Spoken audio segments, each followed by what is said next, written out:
बच्चों, कैसे आप सब लोग? आशा करती हूँ आप अपने घर में स्वस्थ एवं सुरक्षित होंगे। तो स्वागत है आप सभी का आज के इस वीडियो में। आज हम पढ़ेंगे कक्षा 7 की आपकी जो हिंदी की पाठ्य पुस्तिका है वसंत, उसका पाठ क्रमांक 7 पापा खो गए, जो एक नाटक है जिसके लेखक है विजय तेंदुलकर जी। तो यह एक एकांकिका है, इसके लेखक है श्री विजय तेंदुलकर जी द्वारा यह नाटक लिखी गई है, जिसमें निर्जीव वस्तुओं की पीड़ा का सजीव चित्रण किया गया है। जैसे इसमें इसके पात्र है बिजली का खंबा, पेड़, लेटर बॉक्स, नाचने वाली लड़की का चित्र है, आदमी और कौवा, यह इस नाटक के क्या है पात्र है। तो इस नाटक में निर्जीव वस्तुओं की पीड़ा का सजीव चित्रण किया गया है और पाठ के द्वारा बच्चों के अपहरण के बढ़ते वारदातों को दिखाया गया है।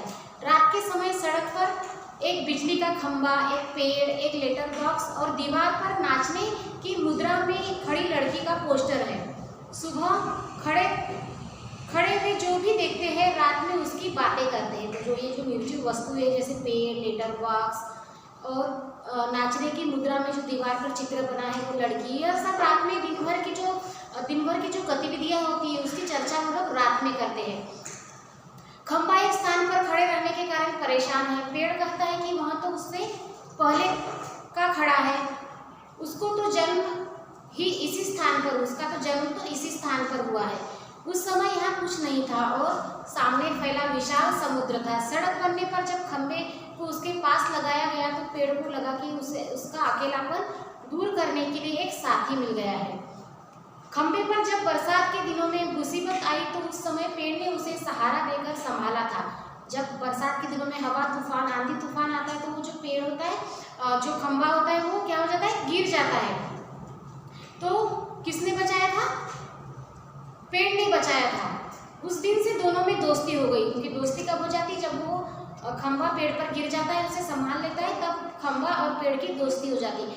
तो बच्चों, आपको जो ये एकांकिका है घर में पढ़ना है और मैं इसकी आपको सिर्फ समरी बताऊंगी, सिर्फ इसका सारांश बताऊंगी। आपको ये पूरी जो नाटक है वो घर में पढ़ना है, अपने दोस्तों के साथ करना भी है इसका अभिनय और पढ़ना भी है। तो मैं इस पाठ का है जो नाटक की जो सिर्फ समरी बताऊंगी आपको, तो इसी से आपको यहाँ पाठ समझना है। तो उस खंबे को कौन सहारा देता है? पेड़ सहारा देता है। तब से उनकी दोनों की क्या हो जाती है? दोस्ती हो जाती है। उस दिन से दोनों में दोस्ती हो गई। दीवार पर लगे पोस्टर के टेढ़े होने से पोस्टर पर बनी नाचने वाली औरत के घुंघरू बज उठते हैं। जो वहाँ चित्र होता है दीवार पर, नाचने वाली भंगिमा मतलब मुद्रा, नाचने की मुद्रा में इस लड़के का चित्र बना होता है। तो उतने में उसके पाँव के क्या बजते हैं? घुंघरू बजते हैं। उसी समय लेटर बॉक्स एक भजन गुनगुनाता हुआ आता है। इसका नाटक का और एक पात्र है लेटर बॉक्स। लेटर बॉक्स पता है ना, जहाँ पर लेटर डाले जाते हैं और फिर पोस्टमैन वहाँ से वो लेटर ले जाकर जहाँ उसे पहुँचाना होता है वहाँ वो भेजते हैं। तो उसी समय लेटर बॉक्स भजन गुनगुनाता हुआ आता है। कौवा भी भजन सुनकर पेड़ के पीछे से बाहर आता है। लेटर बॉक्स अपने डिब्बे से कुछ चिट्ठियाँ निकालकर पढ़ने लगता है। जो लेटर बॉक्स है वहाँ अपने लेटर बॉक्स में जो चिट्ठियाँ रहती है वो निकाल कर पढ़ता है और पेड़ और खंबा लेटर बॉक्स को चिट्ठियाँ पढ़ने से रोकते हैं। कहते हैं कि दूसरों की चिट्ठियाँ पढ़ना गलत बात है। तो इस प्रकार उनमें चर्चा होती है।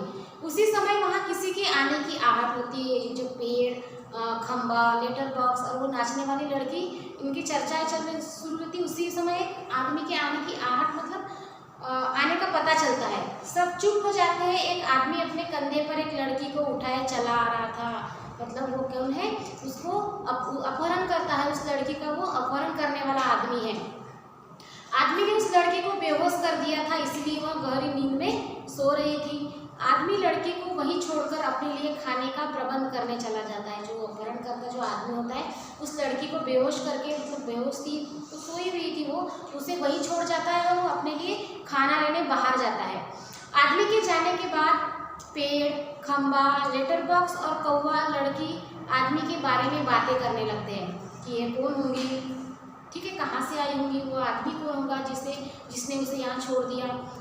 वे छोटी लड़की को उस आदमी से बचाने का उपाय सोचने लगते हैं। उन सबकी बात करने की आवाज़ों के कारण लड़की जाग जाती है। जब ये पेड़, खंबा, लेटर बॉक्स और वो लड़की जो नाचने वाली लड़की रहती है, उनमें जो बातें होती रहती है, उनकी आवाज़ से वो लड़की जो बेहोश रहती है वो उड़ जाती है।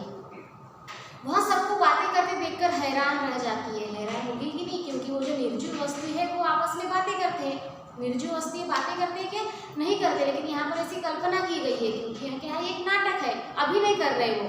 तो वो हैरान हो जाती है, लड़की को उठा देखकर सब चुप हो जाते हैं। लड़की अपने माँ बाप और घर को याद करके रोने लगती है क्योंकि उसका अपहरण हो गया है, वो अपने घर से दूर अकेली सुनसान जगह पर है, तो वो रोने लग जाती है। लेटर बॉक्स से अब चुप नहीं रहा जाता। लेटर बॉक्स लड़की से बात शुरू करता है, वह उसके मन का डर दूर करने का प्रयास करता है। कौन? लेटर बॉक्स उस लड़की को समझाता है, उसके मन का डर है दूर भगाने का वह कार्य करता है। वह लड़की को उसके घर का पता पूछता है, परंतु उसे अपने घर का पता मालूम नहीं था। जब लेटर बॉक्स उस लड़की को रोते हुए शांत कराता है, उसे समझाता है, उसके घर का क्या पूछता है? पता पूछता है, लेकिन उस लड़की को अपने घर का पता मालूम ही नहीं होता है। फिर लेटर बॉक्स लड़की को बताता है कि वे लोग इंसानों की तरह बात करते हैं। लड़की उन लोगों के साथ घुल मिल जाती है, वे सब आपस में खेलने लगते हैं। अब लड़की उनकी अच्छी दोस्त हो जाती है, उनके साथ घुल मिल जाती है, वो आपस में अब खेलते हैं। यह सब रात का दृश्य है, जब उस लड़की को अपहरण कर वहाँ पर लाया जाता है, उस जगह पर जहाँ पर पेड़ है, खंबा है, लेटर बॉक्स है और वह नाचने वाली लड़की का चित्र है। अब वो लड़की उन सबसे मिलजुल जाती है और खेलने लगती है। सब चीज़ें उसके दुष्ट आदमी से वो जब सारी जो निर्जीव चीज़ें हैं वो सब उस दुष्ट आदमी से उसको बचाने का उपाय सोचने लगते हैं। उसी समय बच्चे उठाने वाला आदमी वहाँ आ जाता है, मतलब अब इस बच्चे को कैसे बचाए, ऐसा वो सोचते ही रहते कि उसी समय जो अपहरण करता आदमी होता है वो वहाँ पर आ जाता है। सभी वस्तुएं अपने अपने स्थान पर खड़ी हो जाती है। लड़की पेड़ के पीछे छिप जाती है, तो सभी वस्तुएं जैसे स्थिति में थी पूर्ववत स्थिति में हो जाती है और लड़की पेड़ के पीछे छुप जाती है। आदमी लड़की को ढूंढता है, परंतु उसे लड़की कहीं नहीं मिलती। वहाँ आदमी उस लड़की को ढूंढता है जहाँ उसे वो छोड़ कर गया था, लेकिन वो पेड़ वगैरह उसकी रक्षा करते हैं, उसे छुपा देते हैं, तो उस आदमी को वो लड़की नहीं मिलती। सभी चीज़ें मिलजुल कर उस लड़की की रक्षा करते हैं। आदमी वहाँ से चला जाता है, सभी लोग लड़की को बचाकर खुशी होती है। सभी लोगों को उस लड़की को उस अपहरणकर्ता से बचाकर सबको खुशी होती है। लड़की खेलते हुए फिर सो जाती है। फिर लड़की सोने के बाद सब उसे घर कैसे पहुंचाया जाए, सब इसके बारे में सोचने लगते हैं। फिर जब लड़की सो जाती है, उस लड़की को उसके घर का पता नहीं है, मालूम नहीं है, तो वो सब जो पेड़ है, खंबा है, कौवा है, लेटर बॉक्स है, वो सब उस लड़की को उसके घर पहुंचाने का उपाय सोचते हैं। कैसे पहुंचाया जाए, सब इसके बारे में सोचने लगते हैं। कौवा उन्हें लड़की के घर का पता लगाने का एक उपाय बताता है। जो कौवा होता है वो उन्हें लड़की के घर का पता बताने का उपाय बताता है। वह कहता है कि पेड़ और खंबा लड़की के ऊपर कुछ इस प्रकार टेढ़े हो जाएंगे जिससे लगे कि यहाँ कोई दुर्घटना घटी है, ताकि दुर्घटना जब आने जाने वाले लोग वहाँ देखेंगे कि दुर्घटना उस लड़की के साथ का एक्सीडेंट हुआ है, तो शायद लोग जमा हो जाए और उस लड़की को उसके घर तक पहुँचाए। तो कौवा ऐसा उपाय बताता है। खंबा कहता है कि यदि फिर भी वहाँ कोई नहीं आता तब क्या होगा, अगर हम ऐसा दर्शाने की कोशिश करें कि एक्सीडेंट हुआ है, लेकिन फिर भी अगर कोई नहीं आया तो क्या होगा। कौवा लेटर बॉक्स तो फिर एक संदेश लिखने के लिए कहता है। क्या कहता है कि अब तुम क्या करो, एक संदेश लिखो। कौन किसे कहता है? लेटर बॉक्स को कौवा कहता है कि तुम अब एक संदेश लिखो। फिर कुछ देर बाद सुबह हो जाती है। खंबा टेढ़ा है, पेड़ पर सोई हुई लड़की के ऊपर झुका हुआ था। कौवा काव काव कर रहा था। पोस्टर पर बड़े बड़े अक्षरों में पापा खो गए लिखा हुआ था। नाचने वाली लड़की उस बच्ची की मुद्रा बना लेती है जिसके पापा खो गए थे। अंत में लेटर बॉक्स सबका ध्यान अपनी ओर खींचता है। वह सबसे कहता है कि जिसे भी इस लड़की के पापा मिले उन्हें यहाँ पर ले आइए। तो इस प्रकार से यह नाटक थी पापा खो गए। तो इस एकांकिका के इस नाटक के कुछ कठिन शब्द हैं जो आपको लिखना है। भंगिमा, भंगिमा का अर्थ होता है मुद्रा। आफत मतलब मुसीबत, आपको यहाँ लिखना है अपने कॉपी में। थर थर कांपना मतलब डर से कांपना। झेलना मतलब सहन करना। गुरूर मतलब घमंड। कर्कश मतलब कानों को खराब लगने वाली आवाज। फोकट मतलब मुफ्त में। पेट में चूहे दौड़ना मतलब बहुत भूख लगना। दाल में काला होना मतलब कुछ गड़बड़ी की आशंका होना। गश्त लगाना मतलब चारों ओर घूमना।